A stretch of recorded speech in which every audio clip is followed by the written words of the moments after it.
શ્રી રેવા સેવા સમન્વય સમિતિ દ્વારા ભરૂચ દ્વારા જંબુસરના સરસ્વતી વિદ્યા મંદિર ખાતે નિઃશુલ્ક પાઠદાન કેન્દ્ર ચાલી રહ્યું છે, જેમાં સમાજના વંચિત, શોષિત અને મધ્યમ વર્ગના બાળકો નિઃશુલ્ક અભ્યાસ કરી રહ્યા છે. નિઃશુલ્ક પાઠદાન કેન્દ્રમાં અભ્યાસ કરતા બાળકોના વાલીઓની વાલી મીટિંગ આજરોજ સ્વરાજ ભવન જંબુસર ખાતે યોજાયો હતો, જેમાં મોટી સંખ્યામાં વાલી પોતાના બાળકોને લઈને ઉપસ્થિત રહ્યા હતા અને કાર્યક્રમમાં અધ્યક્ષ સ્થાને જંબુસર આમોદ મત વિસ્તારના ધારાસભ્ય ડી.કે. સ્વામી ઉપસ્થિત રહ્યા હતા અને સાથે અતિથિ વિશેષ સ્થાને વડોદરાના અક્ષયભાઈ શાહ તથા રાષ્ટ્રીય સ્વયંસેવક સંઘ ગુજરાત પ્રાંતના શારીરિક પ્રમુખ મેહુલભાઈ વાળંદ અને રાષ્ટ્રીય સ્વયંસેવક સંઘના ભરૂચ વિભાગ કાર્યવાહ રાહુલભાઈ ઠાકર તથા અગ્રણી નિલેશભાઈ ભાવસાર, દેવદત્ત પટેલ, અજીતભાઈ પરમાર વિશેષ ઉપસ્થિત રહ્યા હતા. કાર્યક્રમમાં મહાનુભાવોનું પુસ્તક આપી સ્વાગત કરાયું. કાર્યક્રમમાં પાઠદાન કેન્દ્રના બાળકોએ તેમને અભ્યાસ કરાવતા ગુરુજનોનું તિલક કરીને પુષ્પ અર્પણ કરીને પૂજન કર્યું હતું. સાથે બાળકોએ સમૂહમાં શ્લોકગાન કર્યું હતું અને પાઠદાન કેન્દ્રમાં આવતા તમામ બાળકોને રેવા સેવા સમન્વય સમિતિ તરફથી school bag, compass box, pencil અને નોટબુક વિતરણ કરાયું. સરસ્વતી વિદ્યા મંદિરની વિદ્યાર્થીની સ્નેહલબેન મકવાણાને વિશેષવૃત્તિ પરીક્ષામાં સમગ્ર જિલ્લામાં પ્રથમ ક્રમે ઉત્તીર્ણ થવા બદલ ઉપસ્થિત મહેમાનોના હસ્તે સન્માનિત કરાયા.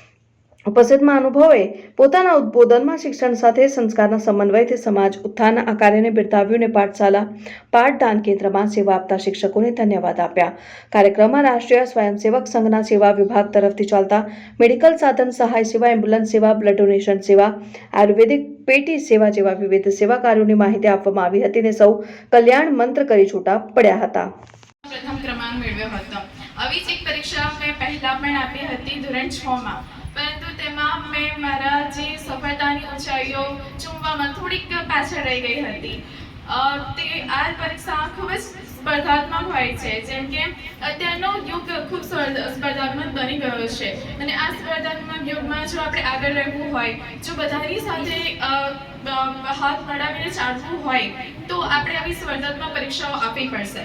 આ પરીક્ષામાં જે મેં સફળતા મેળવી તેની પાછળનું જો કોઈ રીઝન હોય, કોઈ કારણ હોય, કોઈ રહસ્ય હોય, તો તે મારા માતા પિતા અને મારી શાળા એટલે કે શ્રી સરસ્વતી વિદ્યા મંદિરના શિક્ષકો છે.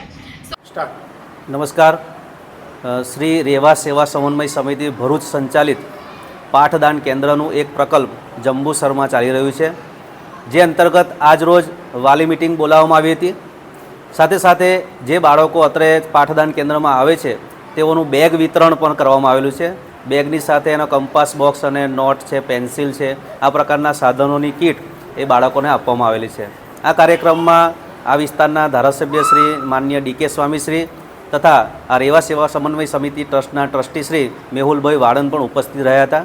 સાથે સાથે અન્ય મહાનુભાવો પણ આ કાર્યક્રમને શોભાયમાન કર્યો હતો. મોટી સંખ્યામાં વાલીઓ અને બાળકો ઉપસ્થિત રહ્યા અને સંસ્કાર અને શિક્ષણ આ બંનેનું સમન્વય આજરોજ જોવા મળ્યું. અને આ ગામમાં એટલે આ કાર્યક્રમમાં જે પાઠદાન કેન્દ્ર ચાલે છે છેલ્લા 1 મહિનાથી ચાલે છે અને લગભગ 14 ગામના બાળકો આ કાર્યક્રમમાં ઉપસ્થિત રહે છે અને તેનો લાભ લઈ રહ્યા છે.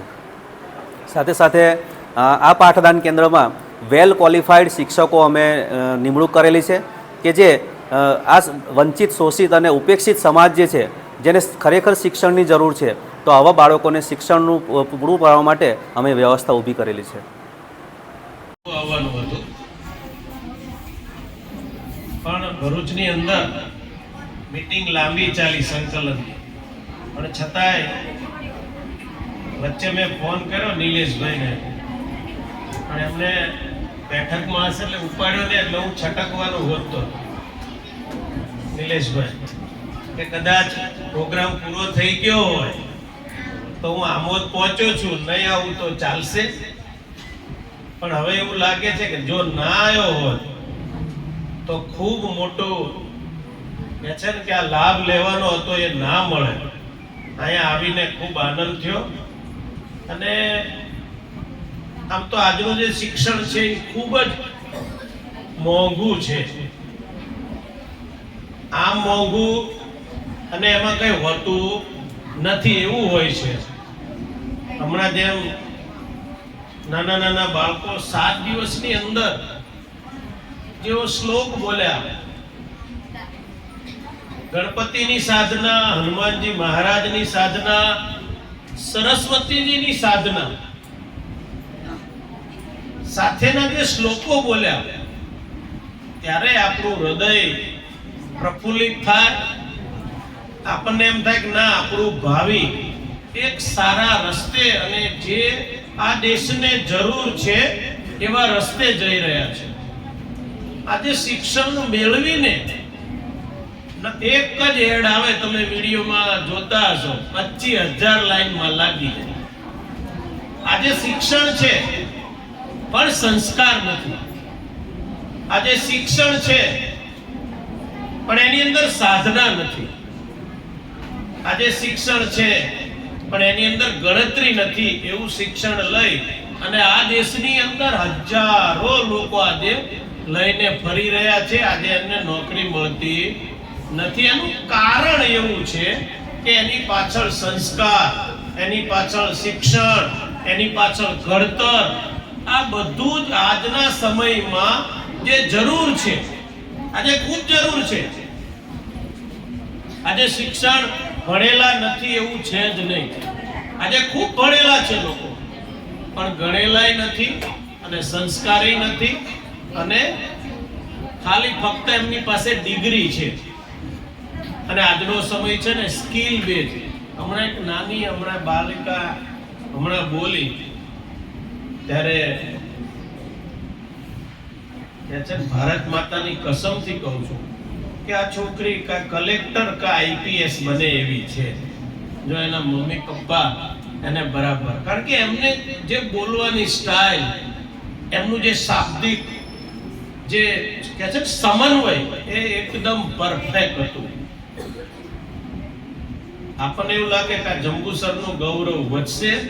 ભગવાનને આપણે પ્રાર્થના કરીએ, ગુરુજીના ચરણોમાં પ્રાર્થના કરીએ કે એ બાળકી આગળ, બધા જ એવા છે, પણ એક આપણે ફક્ત સેમ્પલ જોયું, બાકી અંદર ઘણા બધા આની અંદર સેમ્પલ પણ એવા તૈયાર થવા જઈ રહ્યા છે. એના મા બાપને પણ હું ખૂબ ખૂબ અભિનંદન પાઠવું છું કે એકદમ ભય વગર ફર્સ્ટ ક્લાસ, અને કહે છે ને, બોલે એના બોર વેચાય. બેન જે દીકરી છે ખૂબ સારું બોલી. તો હું ખાસ તો સરસ્વતી વિદ્યા મંદિરના તમામ શિક્ષકોને હું હૃદયપૂર્વક ખૂબ ખૂબ અભિનંદન પાઠવું છું, શુભેચ્છા પાઠવું છું. કારણ કે સૌથી વધારે વાલીને સ્કૂલ કરતા છે ને એ ટ્યુશન ક્યાં કરશે એની ચિંતા હોય. સ્કૂલમાં ભણ્યા પછી સૌથી મોટી ચિંતા જો વાલીને હોય તો એ ટ્યુશનની હોય છે, પછીના પાઠની હોય છે. તો જ્યારે આ સંઘ દ્વારા, આરએસએસ દ્વારા, રેવા સેવા સમિતિ દ્વારા સરસ મજાનું એક આયોજન થઈ રહ્યું છે. મને હમણાં